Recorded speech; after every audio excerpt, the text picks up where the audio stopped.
Et inimvõimete piirist rääkides on loomulikult raske alustada, et kust punktist alustada ja keda siis tsiteerida, kui mitte kedagi, kes sinust targem on. Ja me teame, et Einstein kahtles selles suhtes, kas universumil on piirid, aga ta oli päris kindel selles suhtes, inimese rumalus on piirideta. Ja samas Ludwig von Wittgenstein ütles, et minu keele piirid määravad minu maailma piirid. Ehk seda, mida ma oskan rääkida, see määrab ka minu maailma. Ja nüüd on siis kolmas probleem, et mul on 9 minutit aega, et mul on ka üks ajaraam ees, mis tõttu arvatavasti ma ei suuda oma keeleoskust kasutades reeta, kui rumal ma olen. Aga see on piiritu.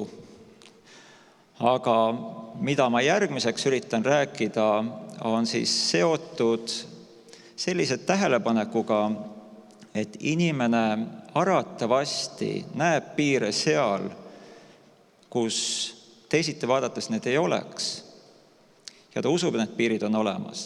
Ja teisest küljest ta ekspluateerib ennast nendes kohtades juba pikemat aega, kus piir on ammu ees. Ja ta ei saa sellest aru ja ta jätkab selle kasutamist.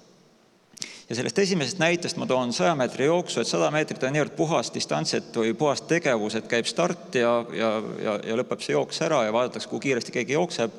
Ja me näeme, et see rekordite paranemine on selline hästi laugjas protsess. See on nii laugjas, et inimesed lähevad närvi, ütlevad, et 100 meetrit on igav, et seal rekordid eriti ei tehta. Väljatult aeg-ajalt käib siis selline jõnksatus läbi, 2-3 korda on seda juhtunud. Ja hiljem on pannud tähele, et need jõnksatused, mis läbi on käinud, on tegelikult inimlik nurjatus olnud, ehk on kasutatud dopingut.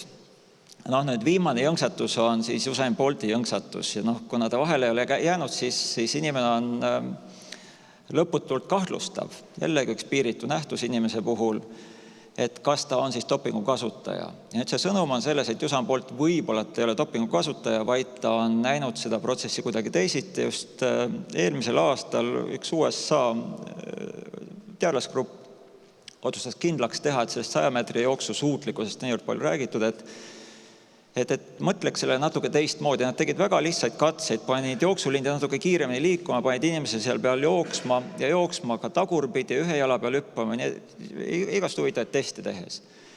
Ja kui me vaatame 100 meetri jooksu puhul, siis inimene ainukene hetk, kus ta saab tööd teha iseendaga, ehk iseennast edasi paisata, see on see hetk, kui ta toetab jalaga vastu maad. Ja see on umbes 10 sekundist. Nüüd selle 10 sekundi jooksul on umbes 5 sellest, mille jooksul ta suudab genereerida maksimaalse jõu, ehk seda energiat paigutada kehasse nii, et ta saab võimalikult kaugele liikuda.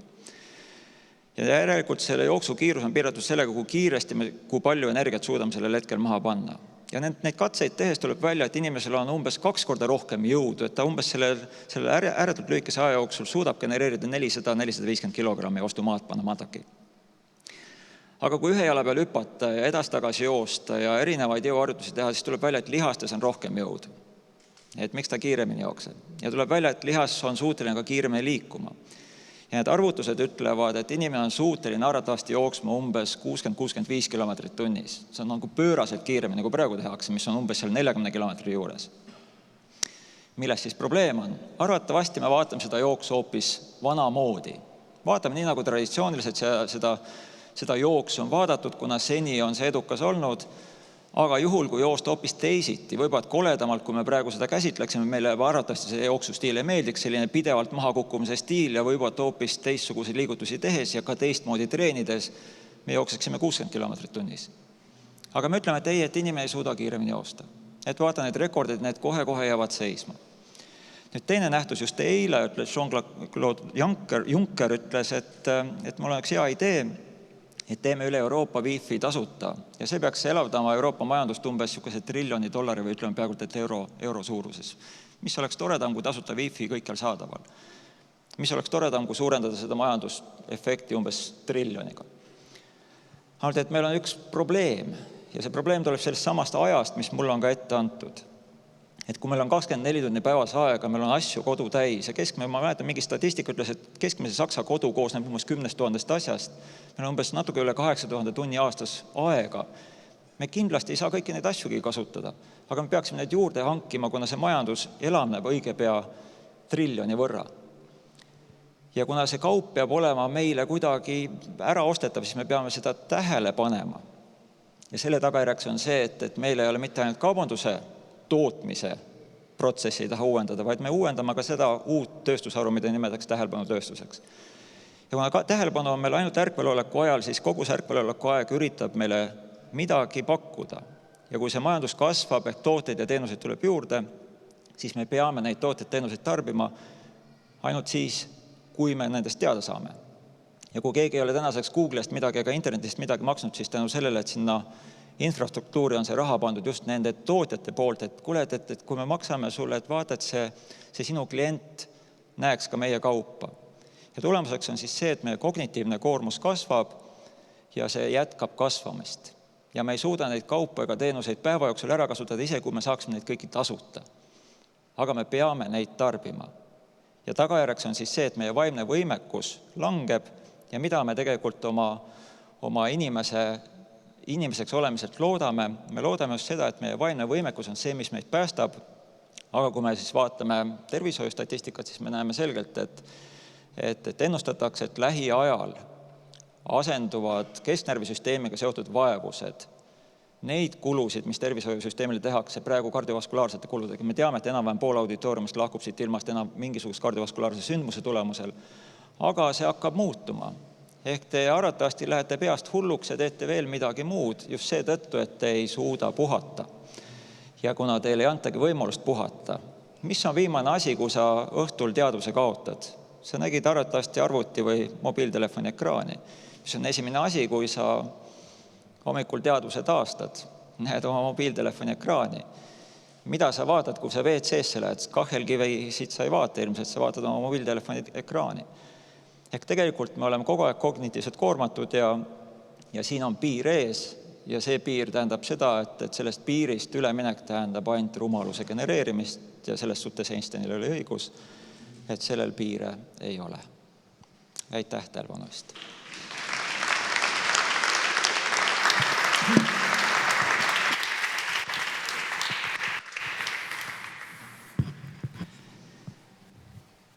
Nii, ma annaksin nüüd ikkagi auditooriumile võimaluse kõigepealt küsida. Ma kohe ütlen, et ärge kartke, et kas küsimus võib olla rumal. Jah, rumalaid küsimusi on alati maailmas rohkem, et laske julgelt tulla.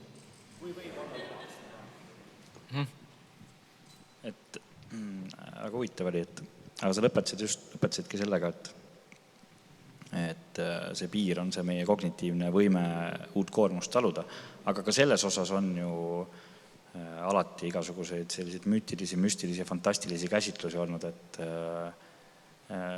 mis on puudutanud inimese intellektuaalsete fakulteetide kasutamise võime, avardamise võimalusi, et kui palju me siis tegelikult täna kasutame sellest ja äkki seal on peidus veel palju rohkem potentsiaali, et me lihtsalt oleme täna konditsioneeritud kasutama vähemalt osa ja teatud teistsuguse elu tõttu, mida me oleme seni elanud, aga et võib-olla tulevikus on seda rohkem.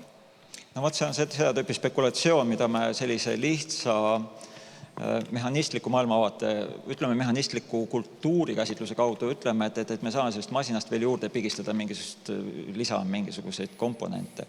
Et ma ei saa näppu liigutada ilma kesknärvisüsteemi kaasamata. Aju töötab kogu aeg ja see on müüt, et me kasutame ajust 10%, ka lolli inimene kasutab 100% aju, aga see outcome on lihtsalt selline.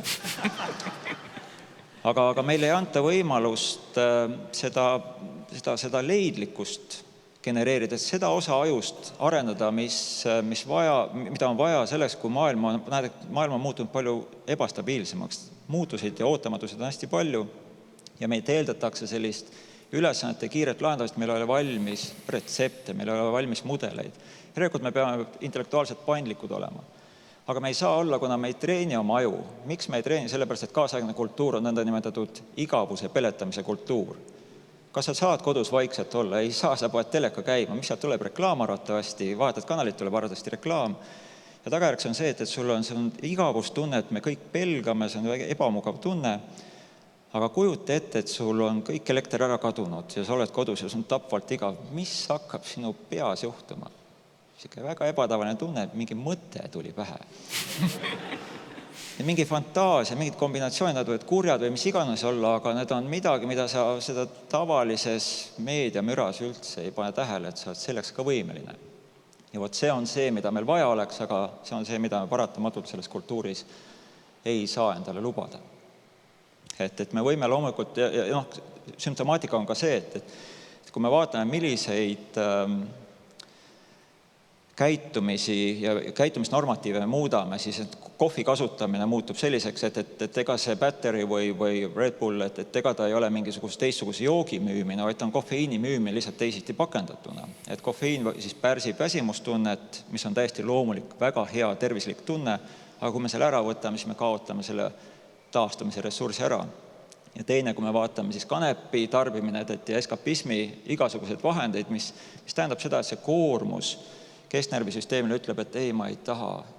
Ja vaadake, kui lihtne on üle võtta virtuaalreaalsus. Et virtuaalreaalsus tahavad kõik pähe proovida, aga siis, kui esimene telefon tuli, siis öeldi, et ei, telefoni kindlasti ei hakka keegi mitte kasutama, et see soodustab, ma ei tea, seal vaimuhaigust ja et sa kuuled inimese häält, aga sa ei näe seda ja sul tekib skisofreenia ja nii edasi. Inimesed väga kartsid telefoni kasutust, kuuled häält. Aga nüüd me paneme pähe virtuaalkübara ja naeratame kohetult või kohmakalt ja kaotame tasakaalu. Ja see tundub meile hetkele väga okei. Ja see on siis sümptomaatika, mis on meie ajule osutatava koormusega toimunud. Ja arvatavasti seda ressurssi sealt juurde ei tule, sest looduse jaoks meil ei ole sellist superaju vaja olnud. Aga me saame ennast petta lõputult. Ja mul oli naljakalt just üks rekord veel siin, mis purustati või siis loodi just selle aasta jaanuaris. Keegi Thorsten Wiedemann oli 48 tundi järjest virtuaalses reaalsuses, aga kartavasti see purustatakse siis uuesti ja ma ei tea, eks me siis näeme, kus see piir on. Ja virtuaalreaalsuses ei ole piir, et inimese fantaasial ei ole piire, aga tema kognitiivsetel võimetel on piir.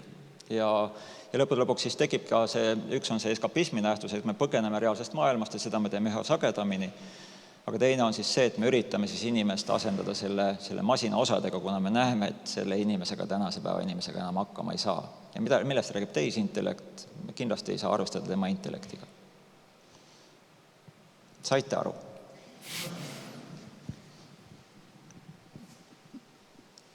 Aga kui vist rohkem küsimusi on veel üks? Ma tahaks lahenduseni ka jõuda, mis siis tegema peaks? See on see ludismi näide, et arvatavasti me peaksime liikuma vastassuunas. Inimesed on reaktiivsed, et ma pigem olen kasutanud sellist näidet, et kui sa teed hästi palju tööd, siis varem või hiljem sa jõuad insuldi või sellise infarktini ja kolmandikule see ongi elu viimane tunne, et rohkem seda tundeid ei tulegi.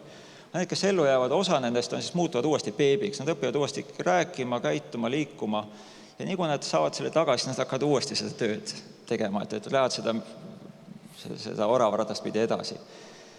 Et me ei õpi arvatavasti sellest vestlusest, kuna me kognitiivne võimekus ja arusaamisvõimekus on üha kehvemas seisus, me õpime arvatavasti läbi kriiside. Et me näeme ka kodus lastele, sa võid lõputult rääkida tarka juttu, aga mõistus tuleb ikkagi pähe siis, kui mingi jama on juhtunud.